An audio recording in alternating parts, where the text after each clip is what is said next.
राधे कृष्णा। दोस्तों, आज आप सुनेंगे पूर्णमासी व्रत कथा।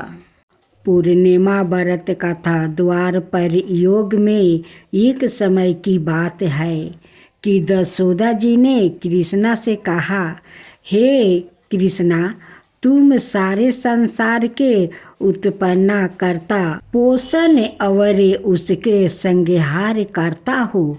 आज कोई ऐसा व्रत मुझसे कहो जिसके करने से मृत्यु लोक में स्त्री को विधवा होने का भय ना रहे और यह व्रत सभी मनुष्यों की मनोकामना पूर्ण करने वाला हो। श्री कृष्णा कहने लगे, हे माता, तुमने अति सुंदर प्रश्न किया है। मैं तुमसे ऐसा ही व्रत को सविस्तार कहता हूँ।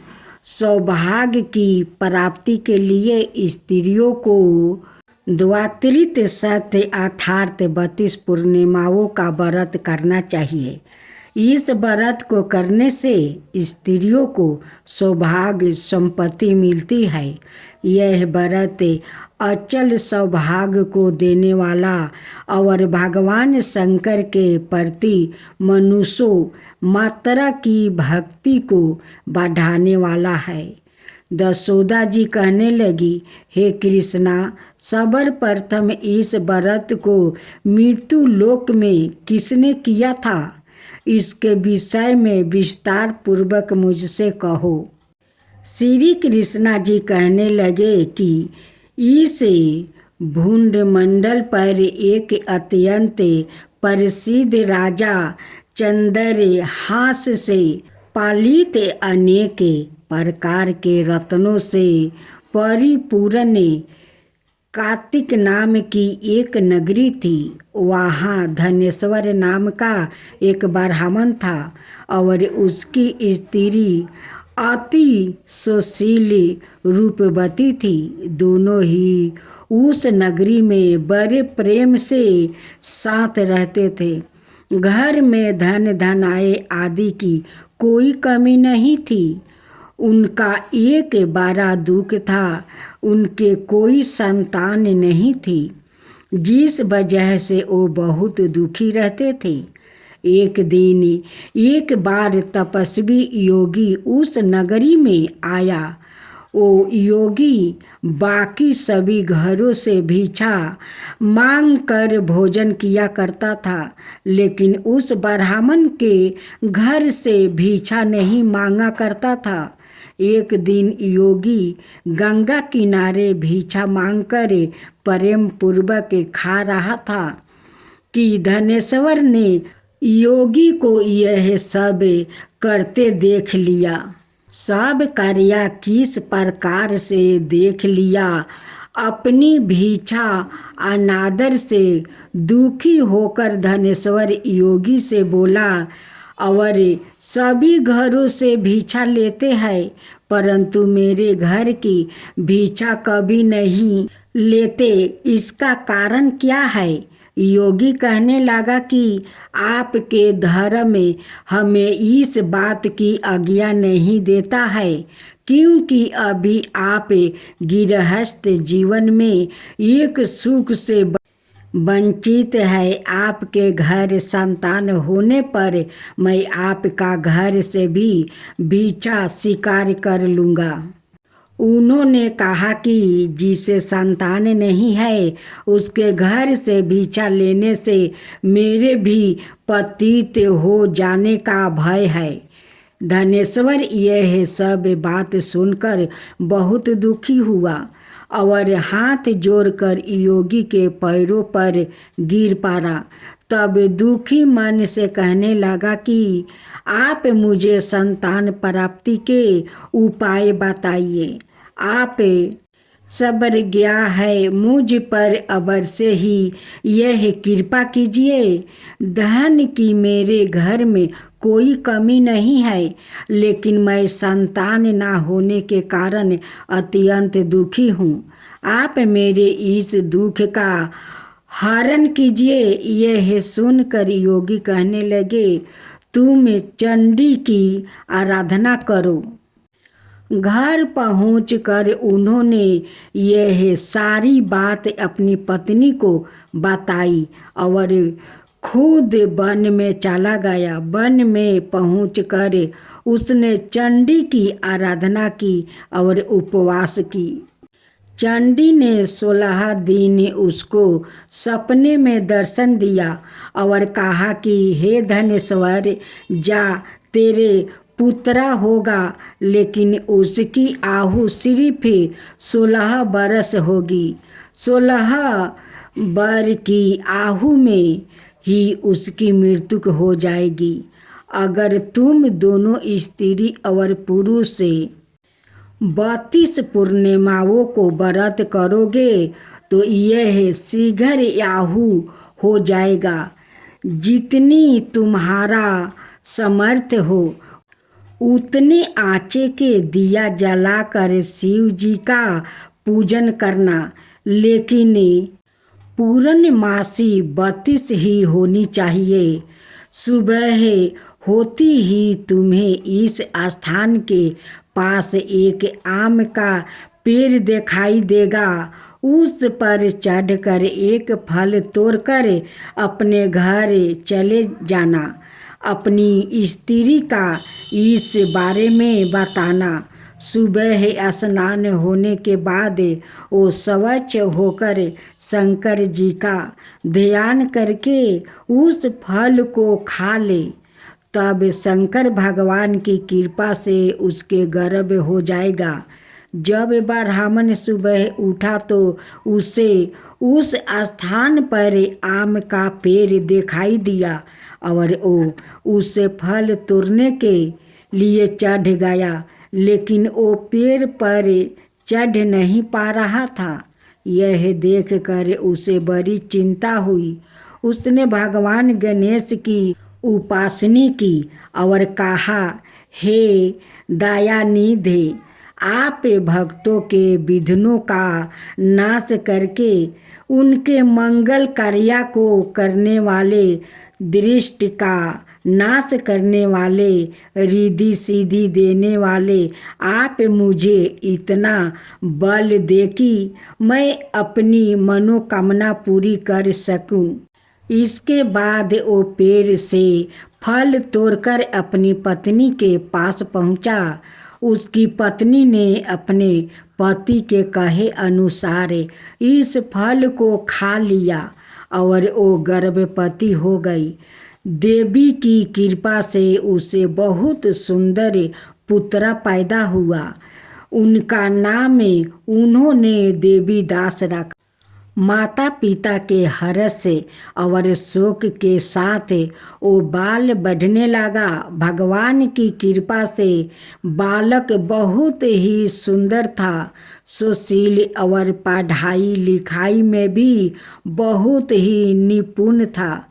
दुर्गा जी के कथन अनुसार उसकी माता से 32 पूर्णमासिया का व्रत रखा। जैसे ही 16वां बगर लगा, दोनों पति पत्नी बहुत दुखी हुए, कहीं उनके पुत्र की मृत्यु ना हो जाए।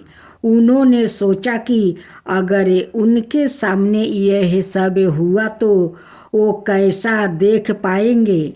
तभी उन्होंने देवी दास के मामा को बुलाया और 1 बरस के लिए देवी दास को काशी में पढ़ने के लिए भेज दिया।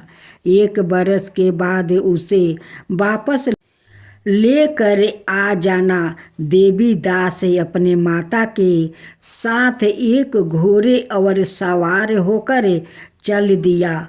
उसके मामा को भी यह बात पता नहीं था। दोनों पति पत्नी से 32 पूर्णमासिया का व्रत पूरा किया। तीसरी तरफ मामा और भांजा दोनों रात गुजारने के लिए रास्ते में एक गांव में रुके। उस दिन उस गांव में ब्राह्मण की कन्या का विवाह होने वाला था। जिस धर्मशाला में बर और बारात के बाकी लोगों रुके हुए थे, उसी धर्मशाला में देवीदास और उसका मामा ठहर गया। उधर कन्या को तेल आदि चढ़ाने के बाद जब लगन का समय आया तो बर की तबीयत खराब हो गई। बर के पिता ने अपने परिवार वालों से विचार विमर्श करके कहा कि यह देवीदास मेरे पुत्र जैसे ही है, मैं इसके साथ लगन करा दूं और बाद में बाकी सारे काम मेरे बेटे के साथ पूरा हो जाएंगे। ऐसे कहने के बाद बर के पिता देवीदास को मांगने के लिए उसके मामा के पास गया और उन्हें सारी बात बताई। मामा ने कहा कि कन्यादान में जो कुछ भी मिलेगा वो हमें दे दिया जाएगा। बर के पिता ने बात स्वीकार कर ली।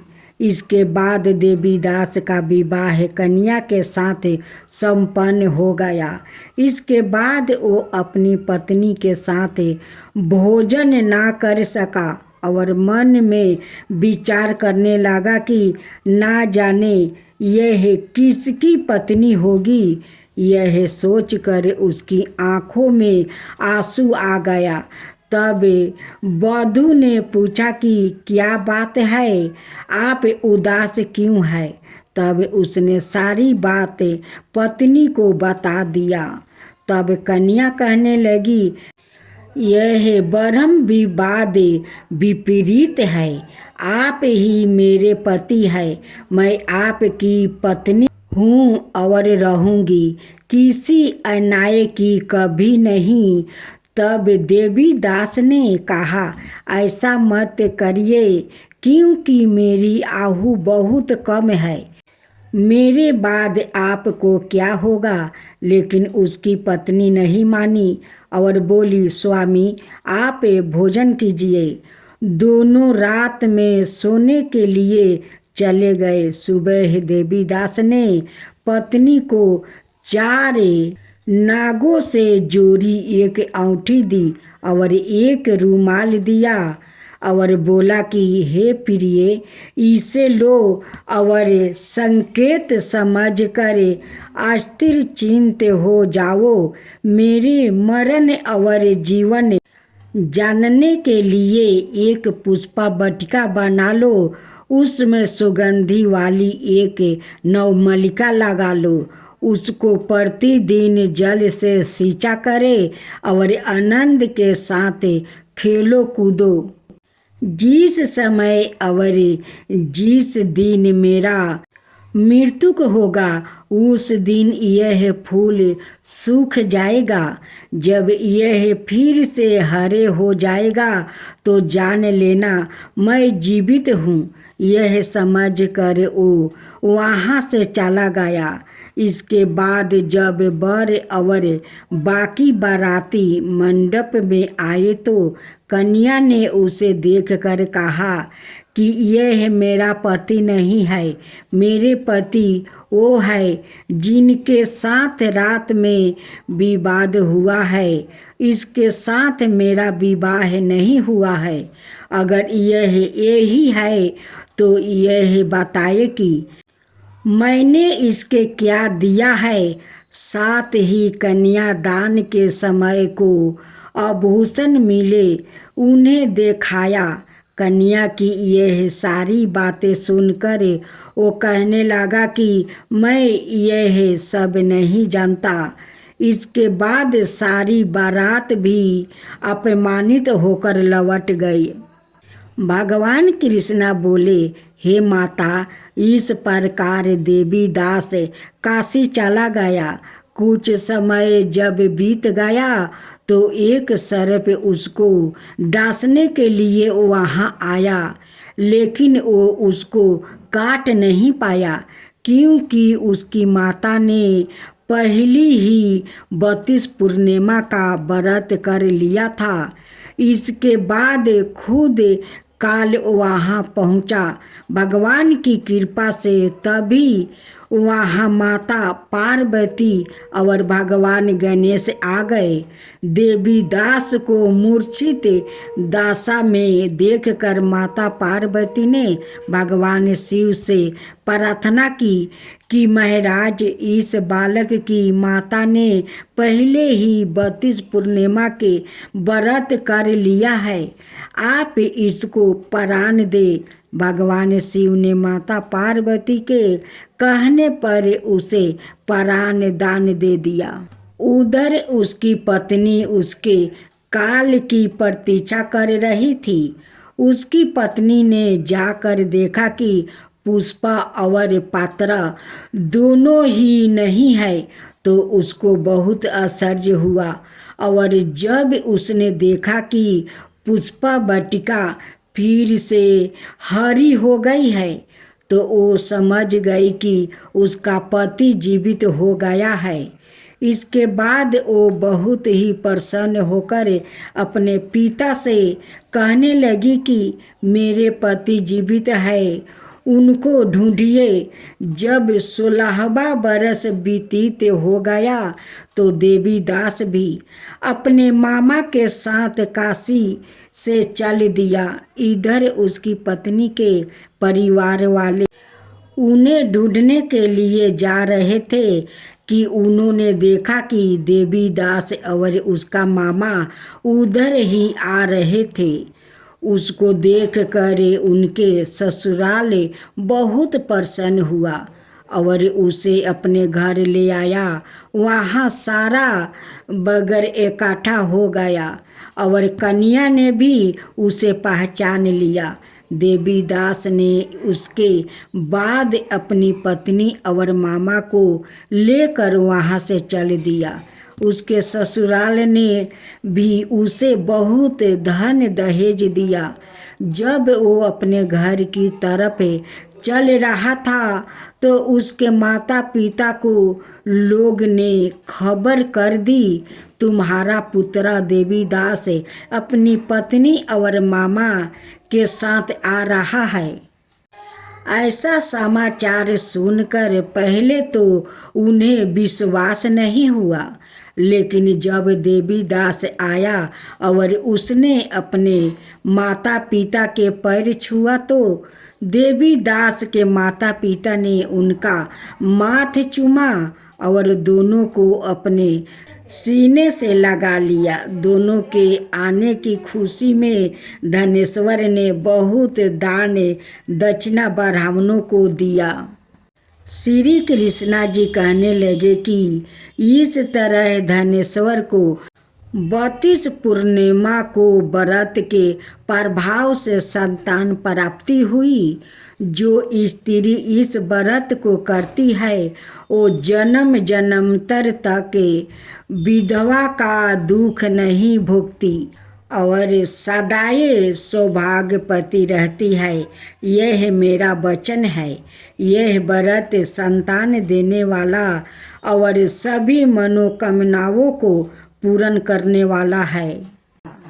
ओम जय जगदीश हरे, स्वामी जय जगदीश हरे। भक्तों जन के संकट क्षण में दूर करे। ओम जय जगदीश हरे। जो धावे फल पावे, दुख विनाश मन का। सुख संपत्ति घर आवे, कष्ट मिटे तन का। ओम जय जगदीश हरे। माता पिता तुम मेरे, शरण कहूँ मैं किसकी। तुम बिना और न दूजा, आस करूँ किसकी। ओम जय जगदीश हरे। तुम पुराण परिमतिमा, तुम अंतर्यामी। पार ब्रह्म परमेश्वर, तुम सबके स्वामी। ओम जय जगदीश हरे। तुम करुणा के सागर, तुम पालन करता, मैं सेवक तुम स्वामी, कृपा करो भक्तो।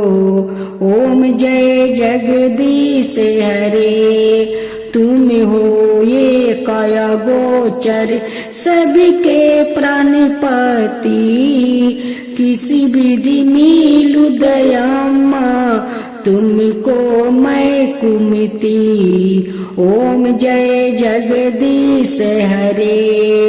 दीन बंधु दुखी हरता, तुम रक्षक मेरे, अपने हाथ उठाओ द्वारे पार तेरे। ओम जय जगदीश हरे। विषय विकार मिटाओ, पाप हरो देवा, श्रद्धा भक्ति बढ़ाओ, संतन की सेवा। ओम जय जगदीश हरे। श्री जगदीश जी की आरती जो कोई नरि गावे, कहत शिवानंद स्वामी, सुख संपत्ति पावे। ओम जय जगदीश हरे। स्वामी जय जगदीश हरे। स्वामी जय जगदीश हरे।